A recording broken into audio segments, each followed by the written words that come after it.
जय हिंद दोस्तों।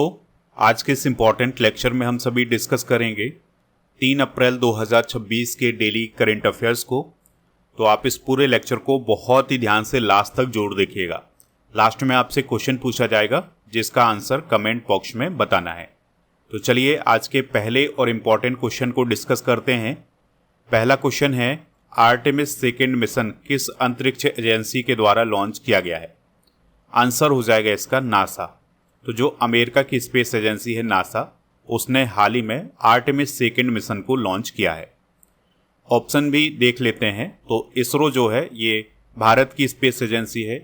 ESA इसे यूरोपियन स्पेस एजेंसी बोला जाता है। और जो जाक्सा है ये जापान की स्पेस एजेंसी है। तो ये भी आप नोट कर सकते हैं। चलिए बात करते हैं आर्टेमिस सेकेंड मिशन की। तो जो आर्टेमिस सेकेंड मिशन है ये कितने दिन का मिशन है? तो ये 10 दिन का मिशन है। अब इन 10 दिनों में क्या क्या होने जा रहा है इसको देख लेते हैं। तो आर्टेमिस सेकेंड मिशन के तहत जो स्पेस क्राफ्ट भेजा गया है वो सबसे पहले पृथ्वी की परिक्रमा करेगा, ठीक है। और पृथ्वी की परिक्रमा करते हुए और फिर ये चंद्रमा की कक्षा में जाएगा, चंद्रमा की परिक्रमा करेगा और फिर चंद्रमा की परिक्रमा करने के बाद इस प्रकार से ये फिर से पृथ्वी पर वापस आ जाएगा। तो ये पूरी प्रोसेस 10 दिन में पूरी होगी।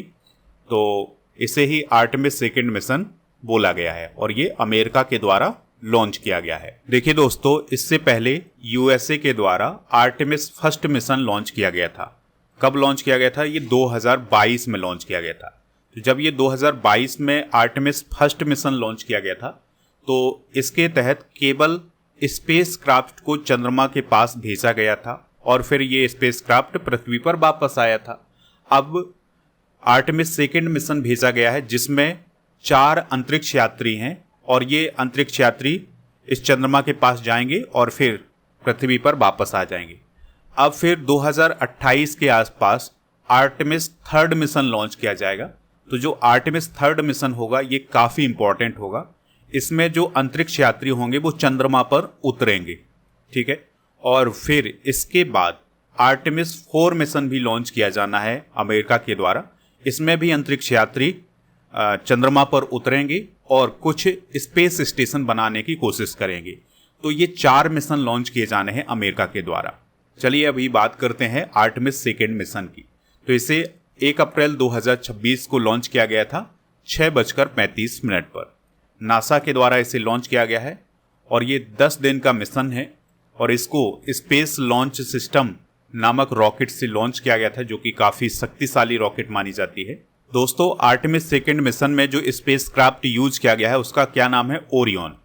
यानी कि जो 4 अंतरिक्ष यात्री गए हैं वो इसी स्पेस क्राफ्ट में हैं। और आर्टेमिस सेकेंड मिशन को कहाँ से लॉन्च किया गया था?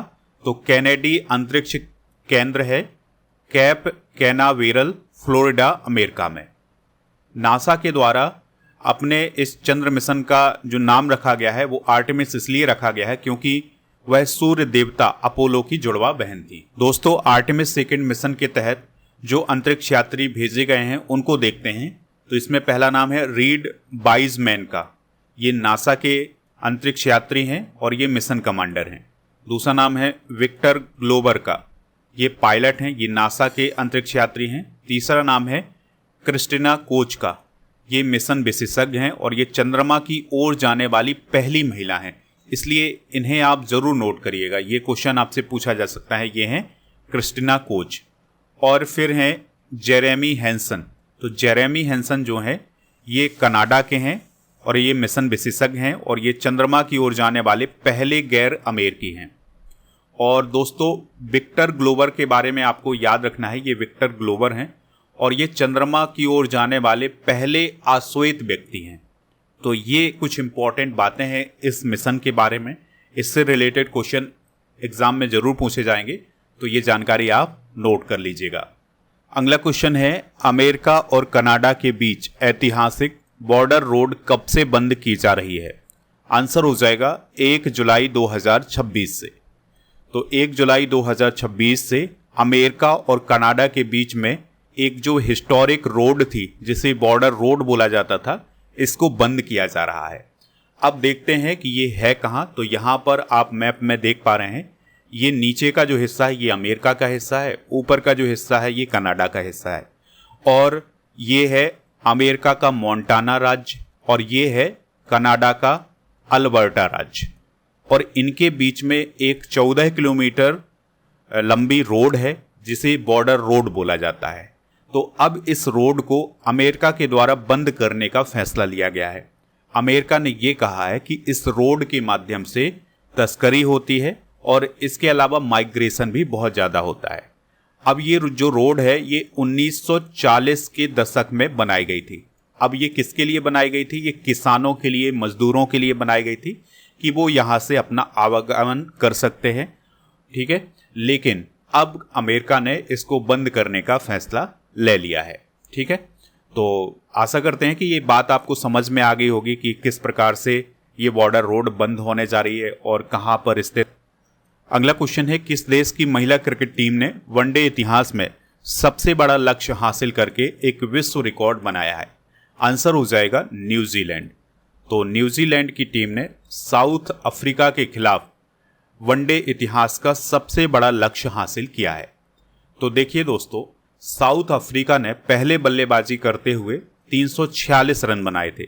उसके जवाब में न्यूजीलैंड की टीम ने 350 रन बना दिए और 2 विकेट से ये मैच जीत लिया। इस प्रकार से ये अपने आप में विश्व रिकॉर्ड बन गया है। इससे पहले ये रिकॉर्ड भारत के पास था। तो भारत ने 341 रन बनाए थे 2025 में ऑस्ट्रेलिया के खिलाफ, जो कि महिला वनडे क्रिकेट के इतिहास का सबसे बड़ा टारगेट हासिल करने का रिकॉर्ड था। लेकिन अब ये रिकॉर्ड टूट गया है। अब ये रिकॉर्ड न्यूजीलैंड के पास गया है। अगला क्वेश्चन है, किस राज्य ने अपना पहला जाति सामाजिक आर्थिक सर्वेक्षण यानी कास्ट सोशियो इकोनॉमिक सर्वे शुरू किया है? आंसर हो जाएगा पंजाब। तो पंजाब की सरकार ने अपने राज्य में जाति सामाजिक आर्थिक सर्वेक्षण कराने का फैसला लिया है और ये जो पूरी प्रोसेस होगी ये गोपनीय होगी और इसमें सभी समुदायों के जीवन स्तर का आकलन किया जाएगा और फिर इसके आधार पर आगे की योजना बनाई जाएंगी। पंजाब की बात करें तो चंडीगढ़ इसकी राजधानी है। राज्यपाल हैं गुलाब चंद्र कटारिया। चीफ मिनिस्टर हैं भगवंत मान, जो कि आम आदमी पार्टी के हैं। विधानसभा की यहाँ पर 117 सीटें हैं, लोकसभा की यहाँ पर 13 सीटें हैं और राज्यसभा की यहाँ पर 7 सीटें हैं। अगला क्वेश्चन है, डेनिस मांतुरोव किस देश के उप प्रधानमंत्री हैं जो भारत की 2 दिन की यात्रा पर आए हैं? आंसर हो जाएगा रूस। तो रूस के deputy prime minister Denis Manturov Bharat की 2 दिन की यात्रा पर आए हुए हैं। इस यात्रा के दौरान वो हमारे जो विदेश मंत्री हैं डॉक्टर एस जयशंकर, उनसे मुलाकात करेंगे। इसके अलावा जो राष्ट्रीय सुरक्षा सलाहकार हैं अजीत डोभाल जी, उनसे मुलाकात करेंगे। और इस यात्रा के दौरान ट्रेड, आर्थिक, वैज्ञानिक, तकनीकी, सांस्कृतिक सहयोग समेत बहुत सारे मुद्दों पर चर्चा होगी और इस यात्रा में भारत और रूस के बीच के जो रिलेशन है उनको मजबूत करने पर भी बात की जाएगी, ठीक है। तो याद रखिएगा, डेनिस मांतुरोव किस देश के डिप्टी पीएम है? रूस के डिप्टी पीएम है और ये भारत की 2 दिन की यात्रा पर आए हुए हैं। 2026 में विदेशी नेताओं की भारत यात्रा देख लेते हैं। तो फिनलैंड के जो राष्ट्रपति हैं अलेक्जेंडर स्टब, ये मार्च 2026 में आए थे। भारत में नई दिल्ली में एक रायसीना डायलॉग आयोजित किया जाता है, तो उसके मुख्य अतिथि कौन थे? अलेक्जेंडर स्टब थे। कनाडा के पीएम मार्क कार्नी भारत आए थे फरवरी में और फ्रांस के प्रेसिडेंट इमैनुअल मैक्रोन भी आए थे फरवरी में। ब्राज़ील के प्रेसिडेंट लूला दा सिल्वा आए थे फरवरी में। सेशेल्स के राष्ट्रपति पैट्रिक हार्मनी आए थे फरवरी में। इसके अलावा यूएई के जो प्रेसिडेंट हैं शेख मोहम्मद बिन जायद अल नाहयान, ये भी जनवरी 2026 में आए थे। अच्छा दोस्तों, इस साल गणतंत्र दिवस समारोह में मुख्य अतिथि कौन थे? यूरोपीय परिषद के अध्यक्ष एंटोनियो कोस्टा और यूरोपीय आयोग की अध्यक्ष उर्सुला वॉन डेर लेन। तो ये दोनों जनवरी 2026 में भारत की यात्रा पर आए थे। और जनवरी में ही जर्मनी के चांसलर फ्रेडरिक मर्ज भी आए थे। अगला क्वेश्चन है, वित्त वर्ष 2025-26 में भारत का रक्षा निर्यात कितना हुआ है, यानी डिफेंस एक्सपोर्ट कितना हो गया है? तो फाइनेंशियल ईयर 2025-26 में भारत का जो डिफेंस एक्सपोर्ट है वो हो गया है 38,424 करोड़, ठीक है। तो ये जानकारी किसने दी है? तो हमारा जो रक्षा मंत्रालय है भारत सरकार का, उसने ये जानकारी दी है कि भारत का जो डिफेंस एक्सपोर्ट है वो 38,424 करोड़ हो गया है, जो कि अपने आप में ऐतिहासिक है। दोस्तों, अगर हम पिछले वित्त वर्ष की बात करें, यानी फाइनेंशियल ईयर 2024-25 की बात करें, तो भारत का जो डिफेंस एक्सपोर्ट था वो था 23,622 करोड़ रुपए। अब 2025-26 में हो गया है 38,424 करोड़ रुपए, यानी कि पिछले साल की मुकाबले भारत के डिफेंस एक्सपोर्ट में 62.66% की बढ़ोतरी हुई है। अभी आपको हमने कुछ दिन पहले बताया था कि जो इंडोनेशिया है वो भारत से ब्रह्मोस मिसाइल खरीदने जा रहा है। फिलीपींस पहले से खरीद चुका है ब्रह्मोस मिसाइल। तो इस प्रकार से भारत का जो डिफेंस एक्सपोर्ट है वो बढ़ रहा है। कुछ दिन पहले हमने करंट अफेयर्स में आपको ये भी बताया था कि भारत हथियार खरीदने के मामले में दुनिया में दूसरे नंबर पर है। पहले नंबर पर यूक्रेन है और दूसरे नंबर पर कौन है? वो है भारत। ठीक है, यानी कि हम इंपोर्ट करने में दूसरे नंबर पर हैं। इसके अलावा दुनिया का सबसे बड़ा हथियार आयातक देश कौन है? तो वो है अमेरिका। यानी सबसे ज़्यादा हथियारों का एक्सपोर्ट कौन करता है? तो वो करता है अमेरिका। तो ये सारे इंपॉर्टेंट फैक्ट आप नोट कर लें। अगला क्वेश्चन डिस्कस करते हैं, अश्विनी भिड़े को किस नगर निगम की पहली महिला कमिश्नर नियुक्त किया गया है? तो दोस्तों, बृहन मुंबई नगर निगम, जिसे बीएमसी बोला जाता है, उसकी पहली महिला कमिश्नर कौन नियुक्त हुई हैं? अश्विनी भिड़े नियुक्त हुई हैं। तो उनकी नियुक्ति हाल ही में की गई है। बीएमसी की स्थापना की बात करें तो 1865 में, यानी अंग्रेजों के समय बीएमसी की स्थापना हुई थी। और भारत के जो सबसे पुराने नगर निगम हैं उनमें से एक बीएमसी माना जाता है और ये सबसे अमीर नगर निकाय है। और आपको एक पॉइंट ज़रूर याद रखना है कि भारत का जो पहला नगर निगम था वो मद्रास था, जो कि अब चेन्नई नगर निगम कहलाता है, जिसकी स्थापना 1688 में हुई थी।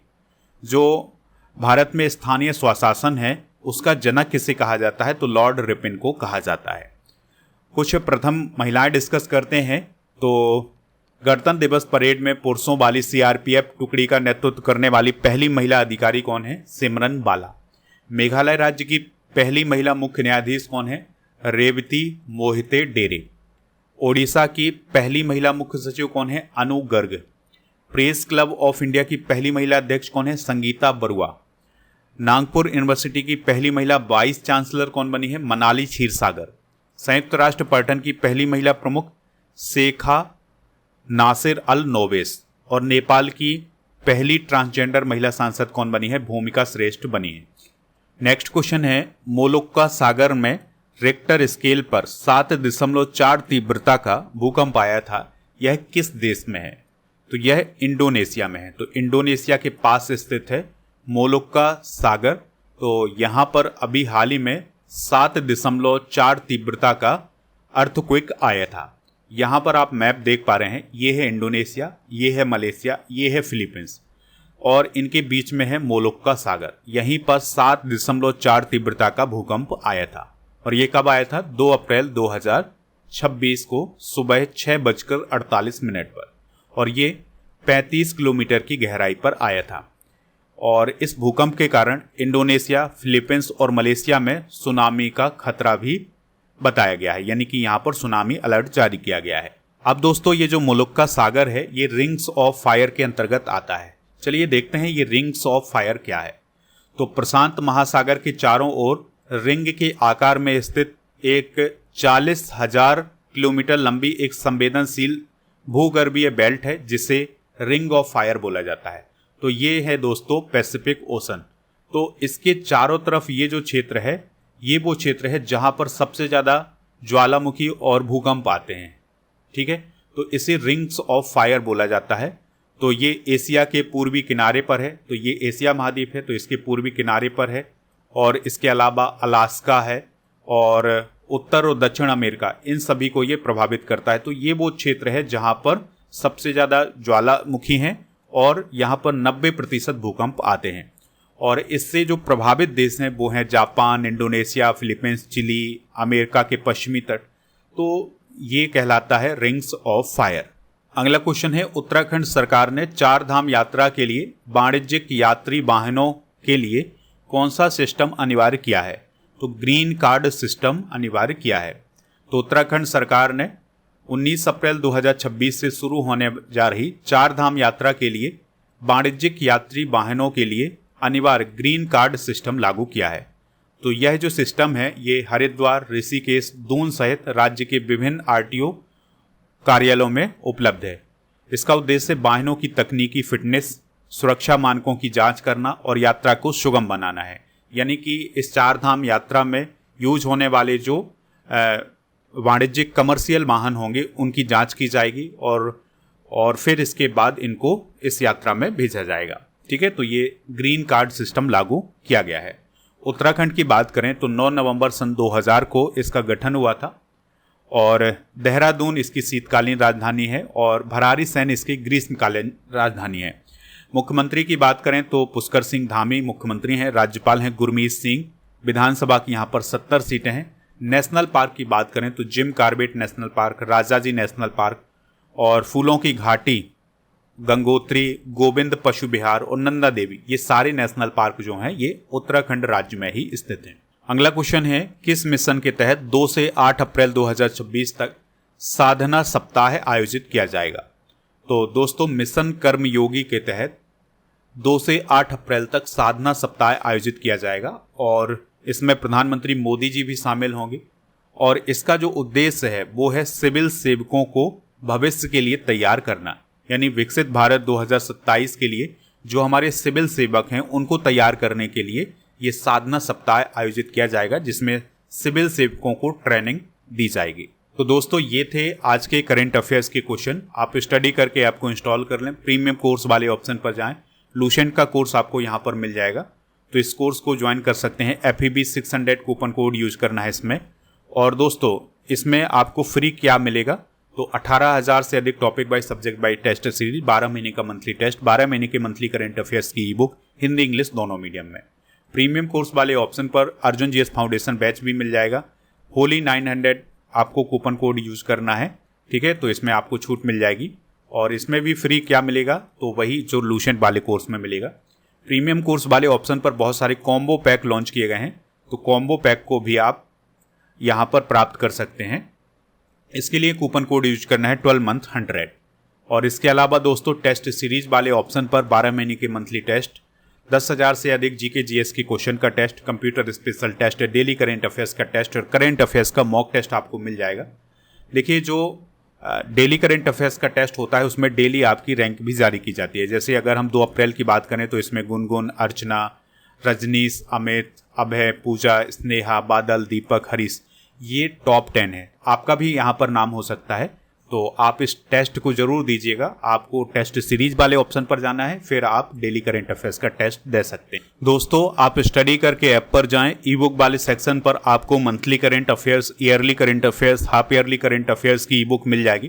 तो मार्च 2026 के मंथली करंट अफेयर्स की ई बुक लॉन्च कर दी गई है, तो इसको जाकर के आप प्राप्त कर सकते हैं हिंदी इंग्लिश दोनों मीडियम में।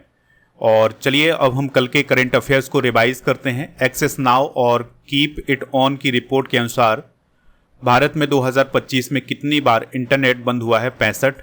आंध्र प्रदेश पुनर्गठन संशोधन विधेयक 2026 के अनुसार किस शहर को आंध्र प्रदेश की स्थायी राजधानी के रूप में मान्यता दी गई है? अमरावती। टाइड्स ऑफ टाइम पुस्तक किसके द्वारा लिखी गई? सुधा मूर्ति। भारत का पहला कांच का पुल किस झील पर बनाया जाएगा? सतलुज झील। कोचीन शिपयार्ड लिमिटेड ने भारतीय सेना को कौन सी पनडुब्बी रोधी उथले जल नौका सौंपी है? मालवान। और आओ लियांग त्योहार किस राज्य में मनाया गया है? नागालैंड। चंचल कुमार को किस मंत्रालय में सचिव बनाया गया है? सूचना एवं प्रसारण मंत्रालय। लद्दाख पर्यटन ने किस उत्सव को मनाने की घोषणा की है? खुबानी उत्सव। अमेरिका के फ्लोरिडा में जो पाम बीच इंटरनेशनल एयरपोर्ट है उसका नाम किसके नाम पर रखा गया है? Donald Trump. Lieutenant general Sandeep Jain भारतीय सेना की किस कमान के general officer commanding in chief बने हैं? तो वो दक्षिणी कमान के बने हैं। आज के जनरल नॉलेज के पिटारे में कुछ वैज्ञानिक उपकरण और उनके उपयोग डिस्कस करेंगे। जैसे गैल्वेनोन मीटर का उपयोग अति अल्प विद्युत धारा का मापन करने के लिए किया जाता है। अमीटर का उपयोग विद्युत धारा का मापन करने के लिए। एनीमोमीटर का उपयोग वायु वेग का मापन करने के लिए।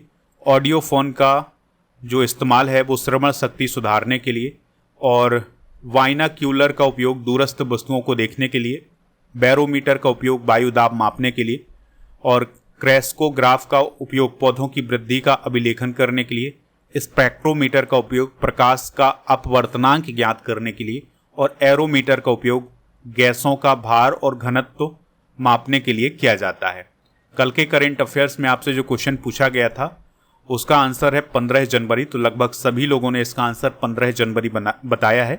हमने ये पूछा था कि भारतीय सेना दिवस कब मनाया जाता है, तो ये 15 जनवरी को मनाया जाता है।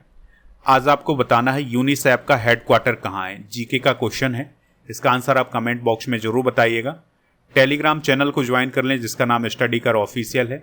ई बुक वाले सेक्शन पर आपको जीके जीएस की ये ई बुक मिल जाएंगी, तो इनको प्राप्त कर लें। और दोस्तों, आप हमारे सोशल मीडिया प्लेटफॉर्म पर भी हमें फॉलो कर सकते हैं, सभी का लिंक डिस्क्रिप्शन में दिया गया है। टेस्ट पास वाले ऑप्शन पर आपके हर एक एग्जाम के लिए टेस्ट मिल जाएंगे। लगभग यहाँ पर 4000 से ज़्यादा टेस्ट मिलेंगे 1 साल की वैलिडिटी के साथ।